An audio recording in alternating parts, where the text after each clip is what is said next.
तो आज की इस क्लास में हम लोग एचसीएफ और एलसीएम से रिलेटेड एक और क्वेश्चन सीखेंगे, जिसमें हम लोग को करना क्या है, दिया हुआ है, क्या दिया हुआ है, एचसीएफ ऑफ टू नंबर, यानी दो नंबर्स जो है उसके एचसीएफ आपकी क्या है, 23 है।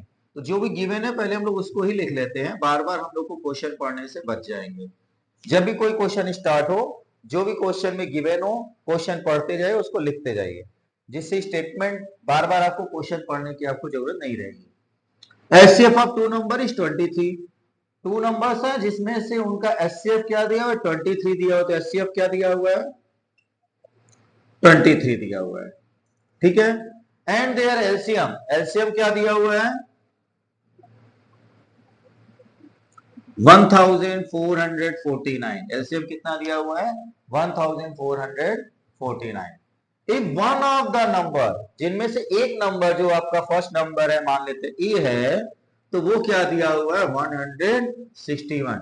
फाइंड द अदर नंबर, जिन दो नंबर्स की बात कर रहा है तो उनमें से एक नंबर आपका जो ए है 161 है, और जो सेकेंड नंबर है बी, वो आपको नहीं दिया है, यानी क्वेश्चन मार्क है। ठीक है, ये इतनी चीजें गिवन आपकी हो गई। गिवन के बाद हम लोग का क्या होगा, स्टार्ट करेंगे क्वेश्चन को सॉल्व करना। तो सबसे पहले इसके लिए हम लोग फार्मूला यूज करेंगे। तो फार्मूला को हम लोग इस तरीके से लिख लेंगे,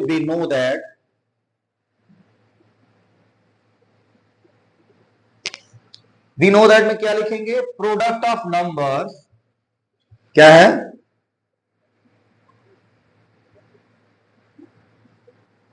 product of numbers equal to product of LCM multiply HCF, या एलसीएम मल्टीप्लाई एचसीएफ, इस तरीके से आप लोग लिख सकते हैं। तो क्या होता है, प्रोडक्ट ऑफ नंबर्स, यानी जिन दो नंबर्स की बात कर रहे हैं उनका multiplication is equal to LCM multiply HCF होना है। ठीक है, तो product of number, first number आपका क्या है, 161। सेकेंड नंबर नहीं मालूम है तो इसकी जगह पर हम बी ही लिख देंगे, सेकेंड नंबर के प्लेस पर नहीं मालूम है तो बी। एलसीएम क्या है, आपने लिखा हुआ है 1449, और एचसीएफ क्या है, 23। जो भी गिवन वैल्यूज थे हम पुट अप कर दिए। जैसे ये वैल्यू रख दिए, अब हम लोग को क्या करना है, इसको क्रॉस मल्टीप्लाई करना है। जो निकालना है, किसको निकालना है, बी। तो बी को हम लोग रखते हैं लेफ्ट में, बाकी ये आपका पोजीशन जो है वही रहना है।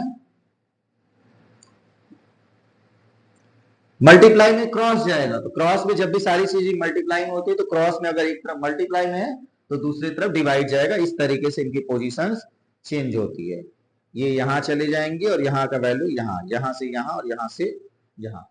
क्रॉस मल्टीप्लिकेशन करेंगे, तो क्रॉस मल्टीप्लिकेशन जैसे ही करेंगे तो 161 मल्टीप्लाई में, तो यहाँ का आ जाएगा डिवाइड में। ठीक है, डिवाइड में आ गया। अब हमें इन लोगों को कट करना है, डिवाइड करना है। तो डिवाइड करना है तो सिंप्लीफाई कैसे करेंगे, 23 7 जा 161 होता है। ठीक है, 23 7 जा 161, तो 23 का टेबल 1 टाइम, 23 का टेबल 7 टाइम।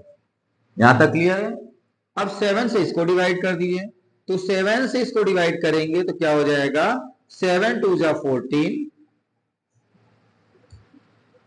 आपका नीचे 4 आएगा, कितने टाइम जाएगा, 0 टाइम, फिर 49 है 7 टाइम, तो क्या आ गया, 207 बी, यानी सेकंड नंबर आपका बी है, जो क्या है 207। तो एचसीएफ क्या हो, आपका क्या था, सेकंड नंबर।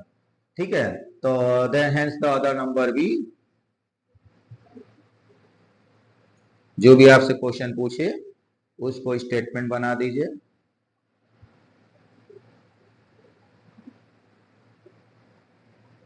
इज 207, ये आपका आंसर हो गया।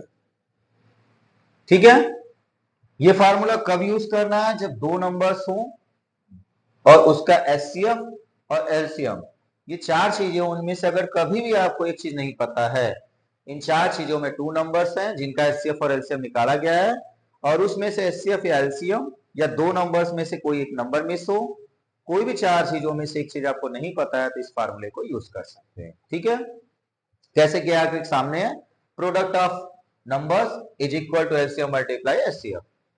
एस प्रोडक्ट ऑफ नंबर, तो फर्स्ट नंबर आपको गिवन था, रख दिया, सेकंड नंबर नहीं था तो उसके प्लेस पर हमने सेकंड नंबर के प्लेस पर बी लिख दिया। ठीक है, एलसीएम क्या है, दिया हुआ था 1449, एचसीएफ क्या है 23, बस लिखकर क्रॉस मल्टीप्लाई के 161 यहां आ गया, सिंप्लीफाई कर दीजिए, आंसर आ गया। डिवीजन मल्टीप्लाई आता ही है सभी को, बस सिंप्लीफाई कर देना है, आंसर आ जाना है। ठीक है, चलिए फिर मिलते हैं नेक्स्ट क्वेश्चन में।